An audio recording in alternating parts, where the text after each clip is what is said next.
এটা তো লুকিয়ে রাখার কিছু নাই। তখন সেটা অস্বীকার করেছিল, কিন্তু দরদ মুক্তির পর সাধারণ ভক্তরাও বলছে যে লিপস্টিক এবং দরদের গল্প আসলে অনেক অংশে মিল হয়েছে। এখন এই ব্যাপারে একটু বলবেন।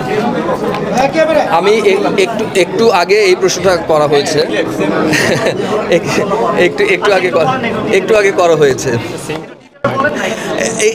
আমি তো যা বলার দেখেন, দুই দিন আগে আমি বলেছি, ইভেন ওইটার প্রমাণটা পেয়েছে।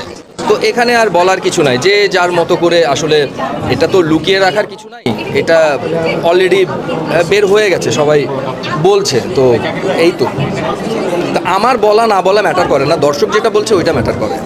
আদর রাজা কি দর্শকদের প্রত্যাশা মেটাতে পারছে? ইনশাল্লাহ পারছে তো, সিনেমা নিয়ে অবশ্যই পারছে। যদি না পারতো তাহলে লিপস্টিক দেখে তারপর ধরেন যে লিপস্টিকে আমি যা, তো দর্শক দেখছে বিধায় দর্শক এখন কথা বলছে। আদর রাজাকে কি আমাদের ইন্ডাস্ট্রি এখন ফুলফিল ইউজ করতে পেরেছে? হ্যাঁ পারছে, অলরেডি করছে তারা। পিনিকের পরে আসলে আর কি কাজ আসছে? পিনিকের পরে এখনই বলতে চাই না। নাম ভূমিকায় একটা সিনেমার কথা চলছে। ঈদে কোনো সিনেমা আসবে কিনা? ঈদে পিনিক আসবে, রোজার ঈদে। এখন পর্যন্ত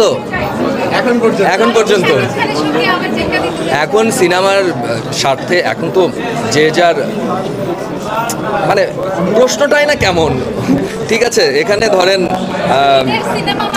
হ্যাঁ অবশ্যই। সো এটা নিয়ে আসলে আমাদের কি ইউনিটের কিংবা আমরা আমাদের কাজটাই করছি, আমরা আমাদের মতো করে রিলিজ করব।